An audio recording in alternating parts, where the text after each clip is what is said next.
Hello दोस्तों, अगर आप हरियाणा सीईटी ग्रुप सी या ग्रुप डी की तैयारी कर रहे हैं तो इस वीडियो को ध्यान से देखना और सबसे पहले चैनल को सब्सक्राइब कर लो, क्योंकि हरियाणा सीईटी और हरियाणा की गवर्नमेंट जॉब से जुड़ी ऐसी इंपॉर्टेंट अपडेट आपको यहां लगातार मिलती रहेगी। अब सबसे पहले एक सवाल, हरियाणा सीईटी में गलत आंसर करने पर नेगेटिव मार्किंग होती है या नहीं?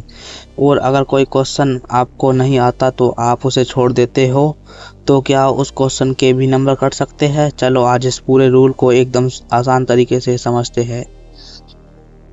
सबसे पहले ये बात बिल्कुल क्लियर कर लो, अगर आपने सीईटी में किसी क्वेश्चन का गलत आंसर कर दिया तो उस गलत आंसर के लिए नेगेटिव मार्किंग नहीं है।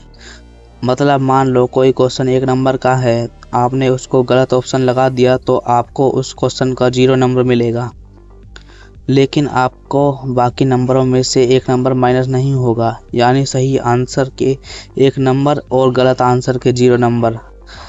अब तक तो बहुत सिंपल है, लेकिन असली इम्पोर्टेंट रूल अब आता है। मान लो एग्ज़ाम में आपको कोई क्वेश्चन बिल्कुल नहीं आता, आपने सोचा मुझे इसका आंसर नहीं पता, मैं इसे छोड़ देता हूँ। तो यहाँ आपको एक चीज़ का ध्यान रखना है, अगर आप उस क्वेश्चन को अटैम्प्ट नहीं करना चाहते तो OMR में दिए गए 5th ऑप्शन यानी नॉट अटैम्प्टेड वाले ऑप्शन को मार्क करना ज़रूरी होता है। यानी क्वेश्चन छोड़ रहे हो तो उसे बिल्कुल खाली मत छोड़ना, 5th ऑप्शन ज़रूर मार्क करना। अब इसे एक छोटे से एग्जाम्पल से समझो। मान लो आपके सामने 4 क्वेश्चन है।